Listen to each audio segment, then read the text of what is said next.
Mantenha a sua Bíblia aberta em Filipenses capítulo de número 3. O tema desta mensagem é uma visão que produz paixão. A seguir eu coloquei uma imagem que fala exatamente do que eu estou me referindo. Que visão é esta? Exatamente a declaração de quem somos. Eu vou projetar esta imagem.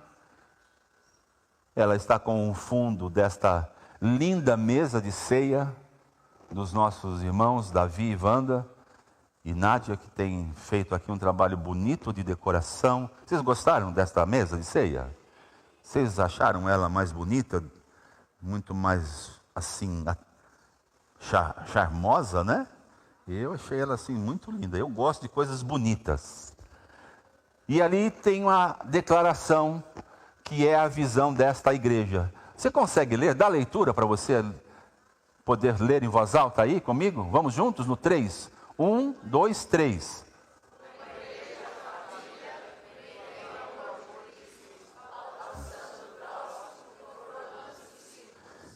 Novamente, uma igreja.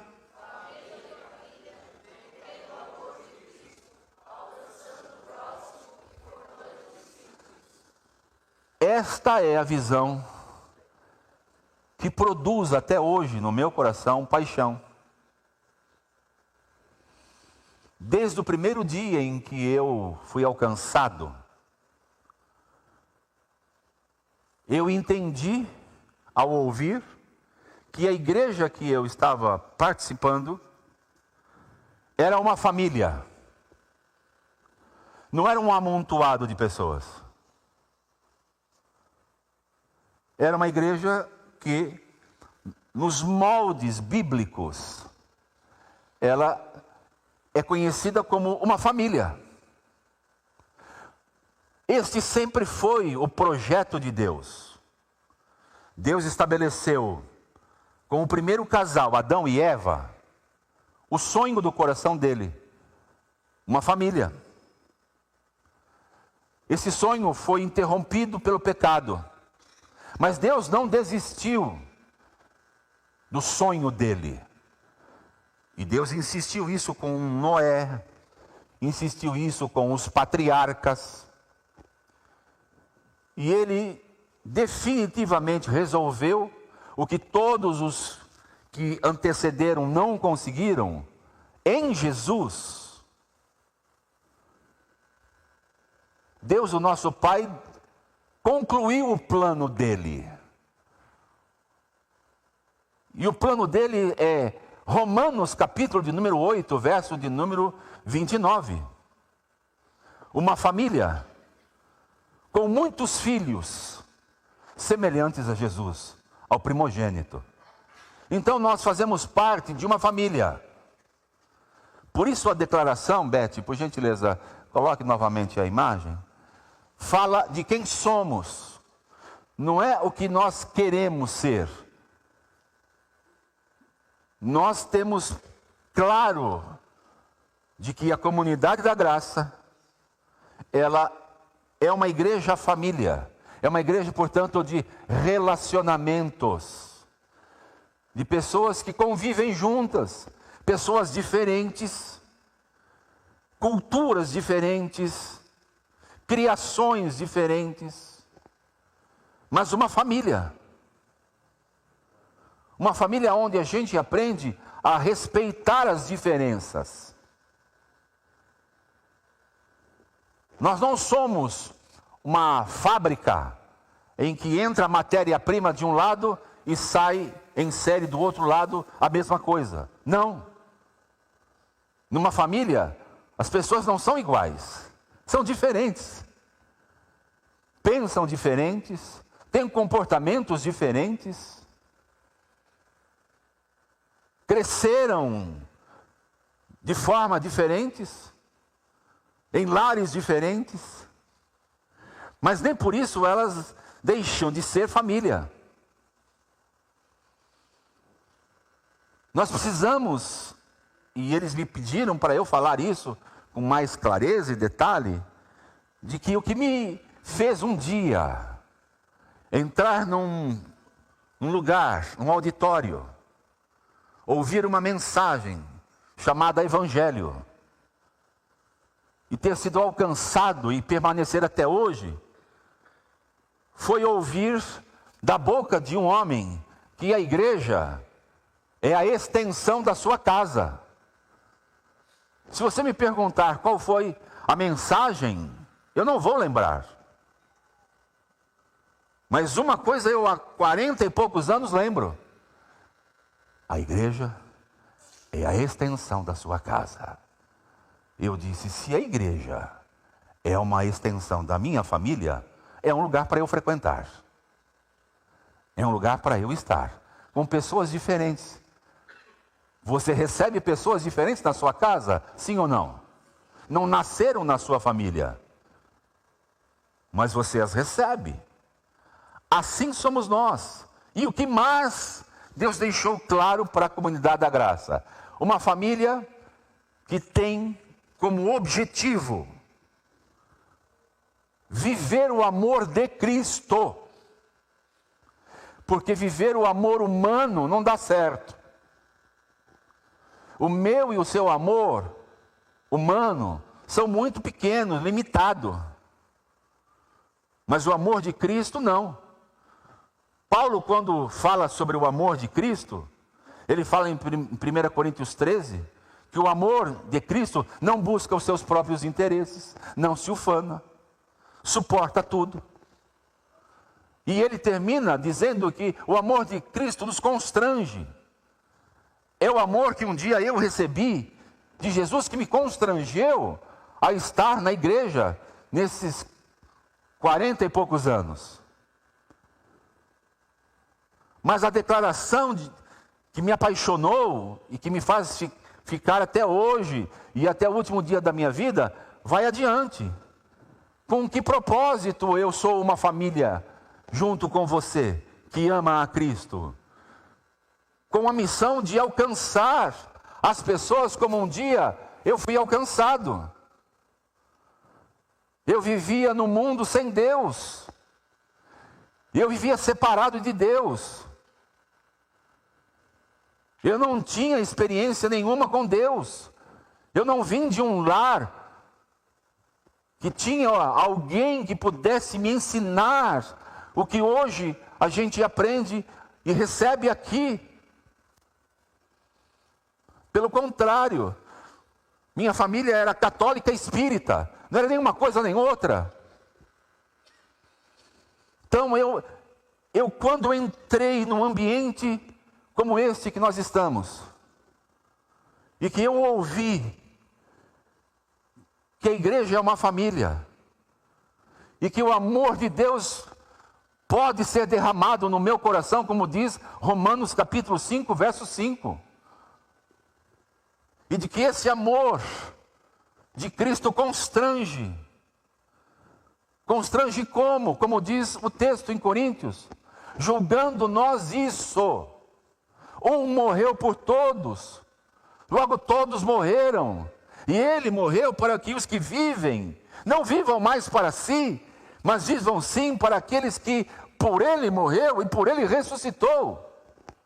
1 de Coríntios capítulo 5, verso 14. Quando eu entendi isto, que é o amor de Cristo na minha vida, que faz eu amar as pessoas, alcançar as pessoas, falar do amor de Deus às pessoas, isto me apaixonou. Isto virou a minha vida de cabeça para baixo. Um homem que não ia a uma igreja deixou agora claro que sua vida era a igreja. E eu então ia à igreja aos domingos com minha esposa, minha filha, bebê, como eu vejo hoje, a Paloma e tantos outros. E então quando esta visão entrou no meu coração, ficou tão mais fácil eu saber o que significa ser igreja.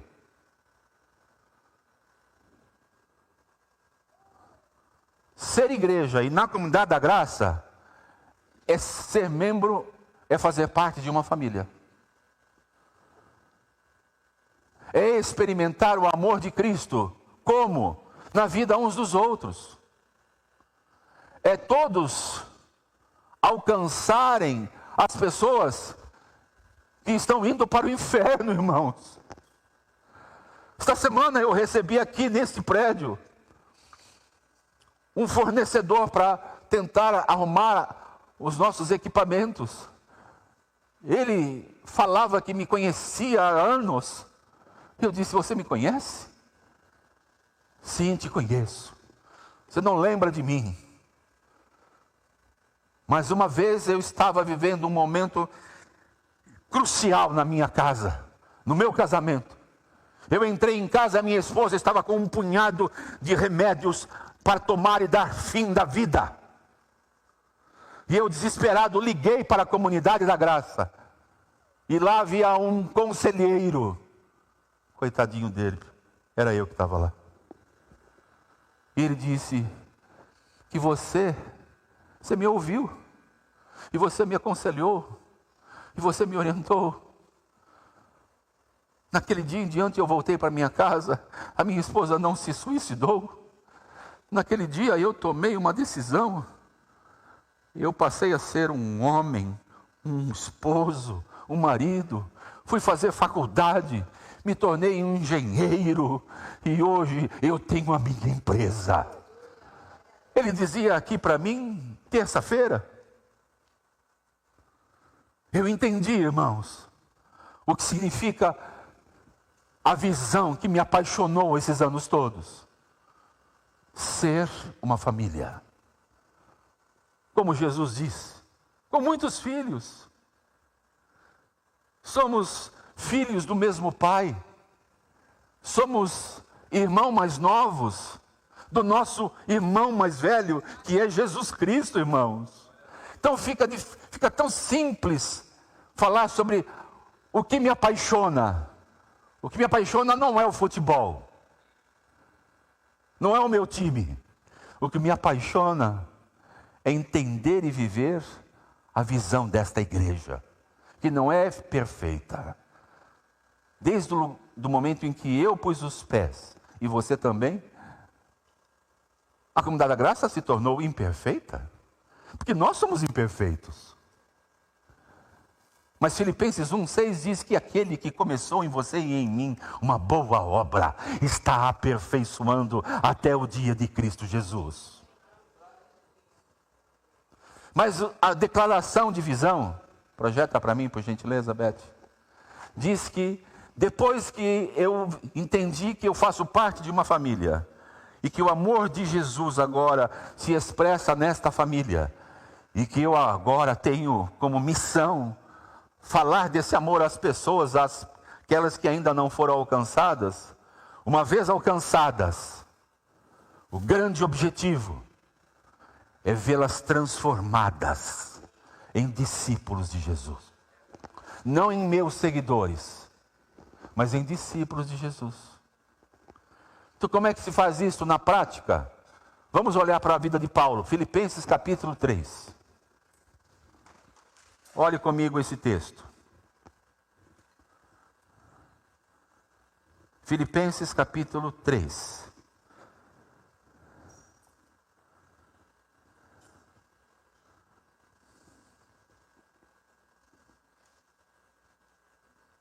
Versículo 20. Diga comigo: a nossa cidadania, porém, está nos céus, de onde esperamos ansiosamente um Salvador, o Senhor Jesus Cristo. Jesus veio a esta terra pela primeira vez como o Salvador. Mas agora, quando ele voltar, ele voltará como Senhor e Juiz. E Paulo diz assim para mim e para você nesta manhã: não viva pensando que aqui é o fim, aqui é o meio, a terra, o lugar, nós estamos de passagem Porque a nossa cidadania não é aquela que você carrega nos seus documentos. A nossa cidadania é a eternidade, irmãos. É para lá que eu irei e você também. Então, eu quero dizer para você uma coisa. A visão que me apaixona significa que eu estou aqui, e você também, para cumprir uma missão, para algo muito grande, maior do que você e eu conseguimos enxergar. Essa missão faz da igreja um lugar saudável para que você possa fazer o que eu tenho feito nessas mais de 4 décadas. Eu continuo prosseguindo para o alvo. Eu falava ontem à noite com um pastor. Problemas, lutas, dificuldades, todos nós temos. Todos nós temos. Mas o que me apaixonou, e eu continuo apaixonado, é exatamente esta declaração. Eu prossigo para o alvo, pelo prêmio da soberana vocação em Cristo Jesus. Eu sei que o meu Redentor vive. Eu sei que naquele dia eu vou ouvir do meu Senhor: servo bom e fiel, foste fiel no pouco, entra no gozo do teu Senhor. E você também. Agora, como é que eu posso, como igreja, viver esta visão que um dia eu experimentei, a missão e os valores como um discípulo? No verso de número 12, do capítulo 3, está escrito o seguinte: não que eu tenha obtido tudo isso ou tenha sido aperfeiçoado, mas prossigo para alcançá-lo. Ou seja, estamos todos no processo. Ninguém aqui pode dizer: já acabei, já terminei, já conquistei, já finalizei, já sei tudo. Não. Porque Cristo alcançou eu e você, nós agora podemos dizer: eu ainda não sei tudo, mas muita coisa eu já sei. Eu sei que eu faço parte de uma família. Eu sei que o amor de Cristo foi derramado no meu coração para amar um ao outro. E eu sei que eu posso alcançar as pessoas que estão sofrendo, desesperadas, muitas delas hoje. Você sabia que hoje existem pessoas que estão tirando a sua vida?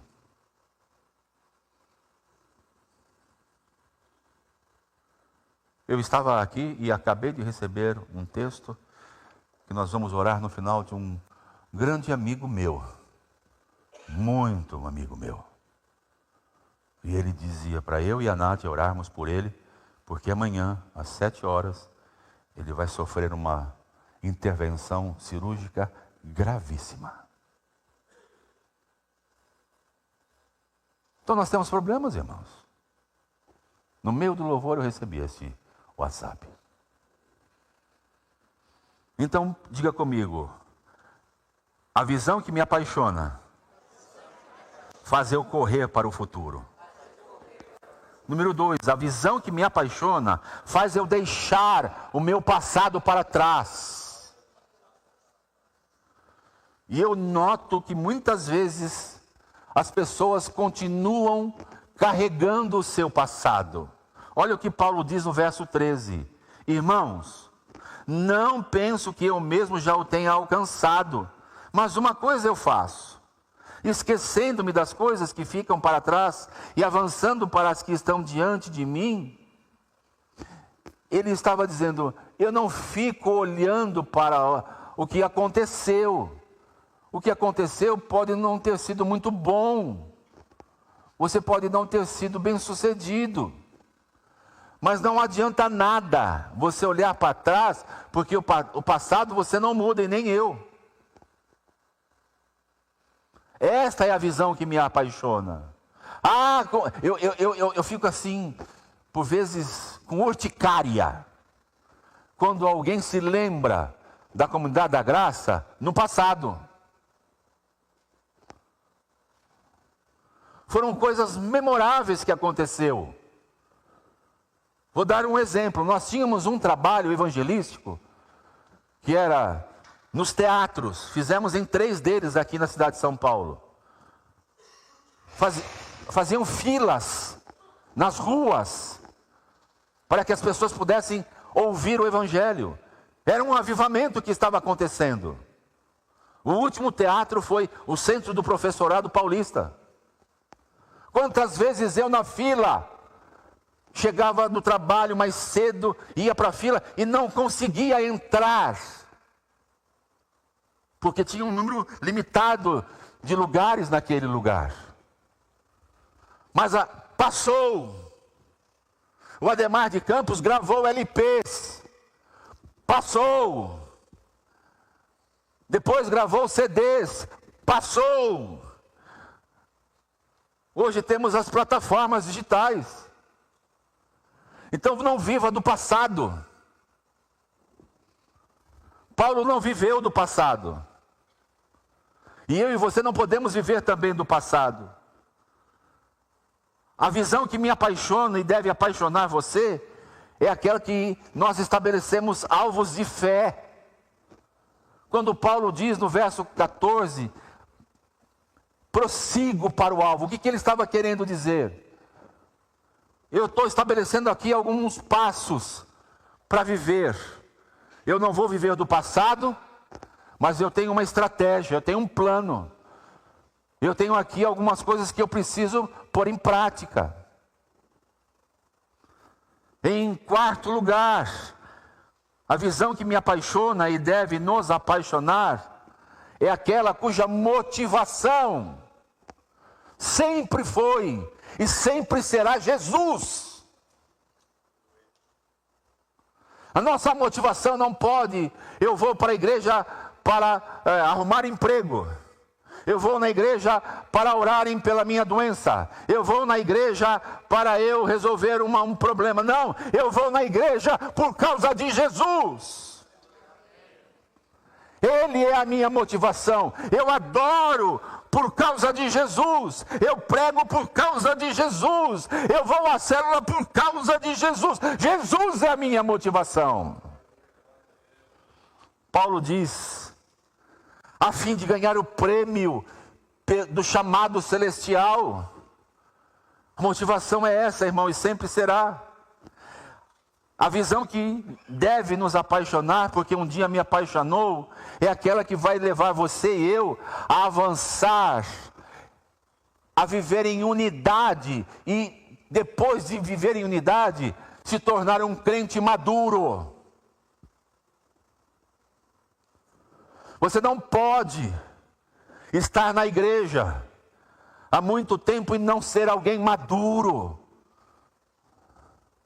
Olha o que Paulo diz no verso 15: pois todos nós alcançamos a maturidade, devemos ver as coisas dessa forma. E se em algum aspecto vocês pensam de modo diferente, isso também Deus lhe esclarecerá. Ou seja, Paulo não entrava em dividida, em confusões, em disque. Crente maduro não faz isto. Se o que ele fala é diferente do que eu penso, eu não vou discutir, eu vou orar, porque o errado pode ser eu. Quem pode estar pensando errado sou eu e não ele. Paulo tem como fundamento e nos ajuda aqui a entender a visão da igreja da qual eu e você estamos frequentando. Número 6. A visão que você e eu devemos ter é você correr satisfeito e não fazer as coisas empurradas. Verso 16. Tão somente vivamos de acordo com o que já alcançamos. Olha que tremendo o que Paulo está dizendo. Não vale a pena chegar de qualquer jeito e chegar sem estar satisfeito. Eu vou dar um exemplo muito claro para vocês. Eu fiz algo que eu corri, dei o meu melhor e não fiquei satisfeito. Quando alguém disse para mim, você precisa ter um curso superior. E sem uma direção de Deus, eu fui e me matriculei para fazer um curso que eu não gosto, eu nunca pus em prática e até hoje eu não estou satisfeito. Eu sou professor de matemática e física. Então não faça nada que não lhe torne uma pessoa satisfeita. O que você faz com satisfação? Você é um anfitrião de célula, você faz com satisfação receber as pessoas em casa? Você é um líder de célula, você faz com satisfação, você canta, você adora, você prega, você faz tudo com satisfação? Esta é a visão que Paulo nos dá sobre o que é ser igreja, irmãos. Número 7. Esta visão faz com que a sua e a minha fé seja protegida. Verso 17 e 18. Irmãos, sigam unidos o meu exemplo e observem os que vivem de acordo com o padrão que lhes apresentamos. Pois, como já lhes disse repetidas vezes, e agora repito com lágrimas, há muitos que vivem como inimigos da cruz de Cristo. Ou seja, pessoas que não protegeram a sua fé, foram enganadas.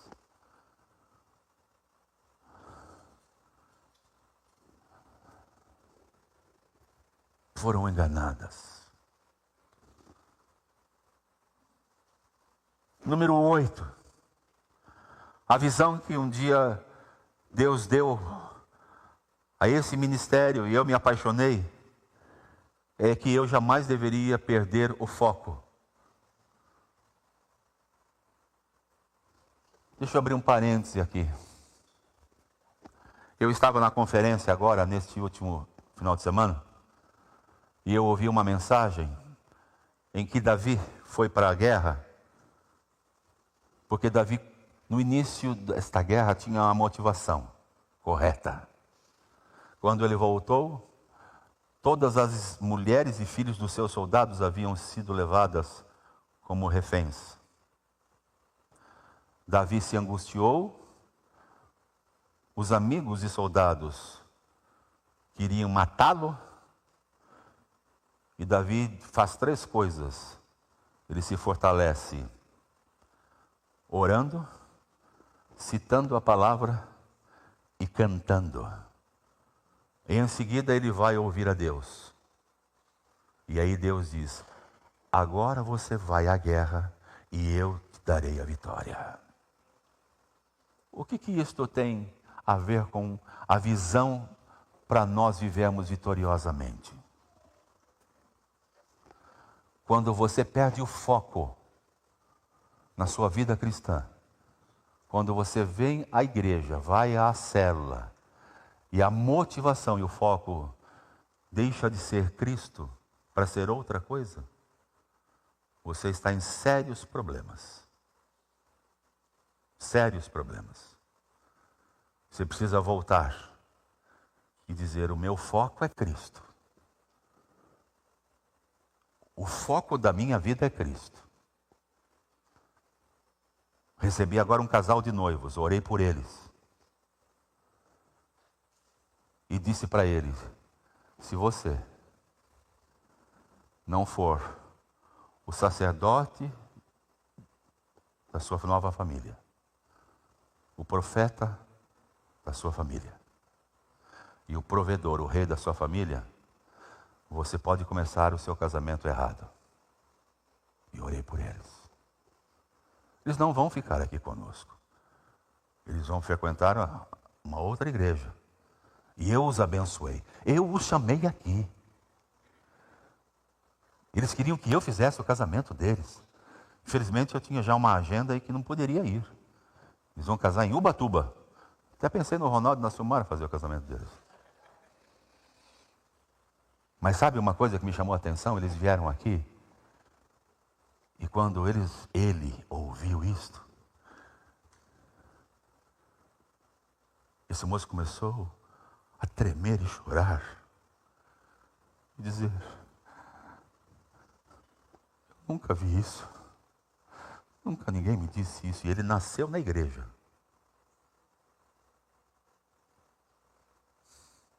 Nunca ninguém me orientou nisso. A interceder pela minha casa, pelo meu casamento, pelos meus filhos, quando eu os tiver. Nunca ninguém disse para mim que quando eu tiver uma crise instalada dentro da minha casa, eu tenho que buscar a Deus para ter uma palavra de Deus para minha família.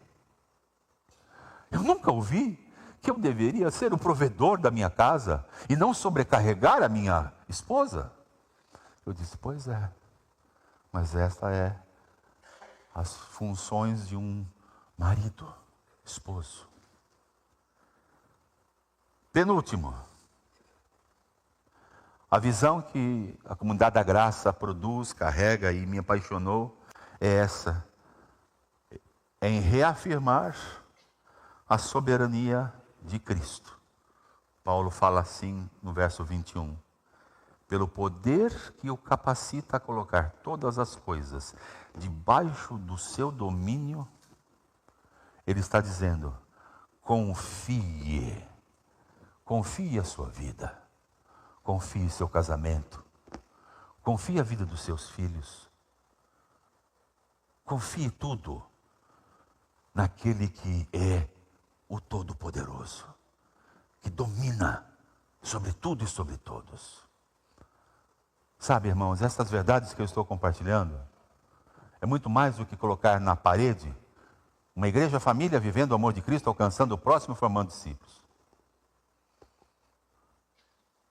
O que me apaixona, e eu estou apaixonado até hoje, é exatamente o que Paulo vem aqui nos ensinar.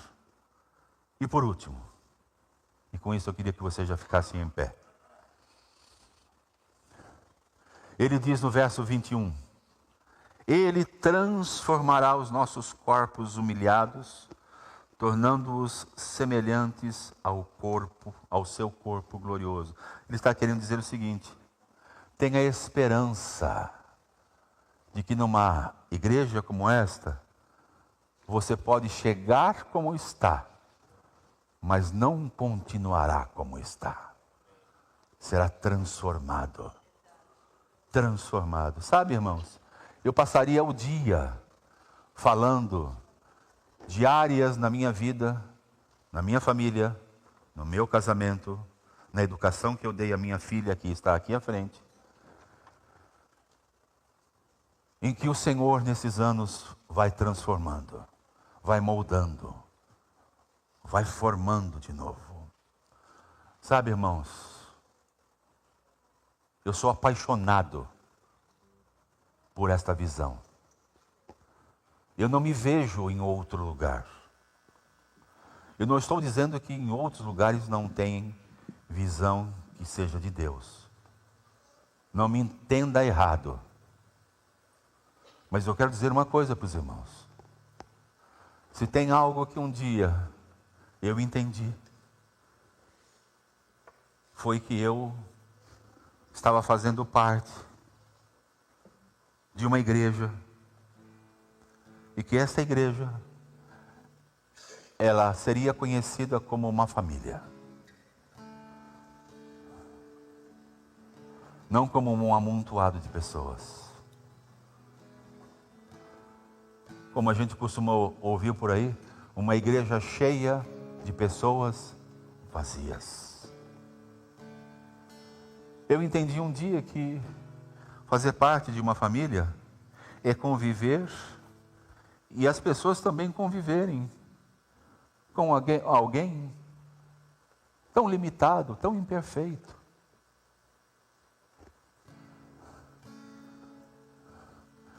Eu aprendi um dia e me apaixonei em saber que nessa igreja família eu receberia cuidados, orientações, conselhos, eu me desenvolveria. Eu aprendi que nesta família é possível viver o amor. Tem algo que eu posso fazer para te ajudar? Estou vendo você vivendo uma crise, um problema. Tem algo que eu possa fazer? Que adianta ter uma igreja cheia de pessoas que não experimentam o amor de Deus, que não se relacionam umas com as outras. Eu queria hoje tomar a ceia com vocês, apresentando a visão desta igreja. De uma igreja família vivendo o amor de Cristo, alcançando o próximo e formando o discípulo.